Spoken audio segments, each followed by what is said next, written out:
90% হয়েছে, হয়তো 10% হয়, কিন্তু উনি যে সব ব্যাপারে সহযোগিতা করেছেন। আর কেউ কারো যদি সহযোগিতা পায়নি সেটাও আপনারা বলতে পারেন।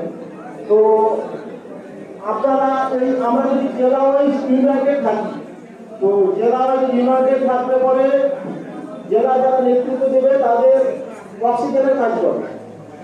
আপনাদের অনুরোধ করবো, আপনারা যখন জেলা মিটিং হোক বা আপনাদের নিজস্ব মিটিং হোক, আপনারা ইউনাইটেড থাকবেন। ইউনাইটেড থাকলে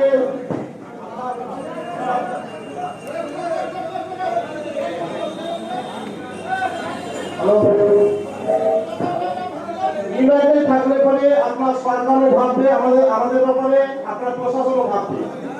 আর যেগুলো অনলাইন প্লেস বলছেন, সত্যি সত্যি এগুলো মানে নারী নারীদের প্রতি অন্যায় অত্যাচার হচ্ছে। যে অনলাইন আপনি আমরা বুঝতে পারছি না, অথচ অনলাইন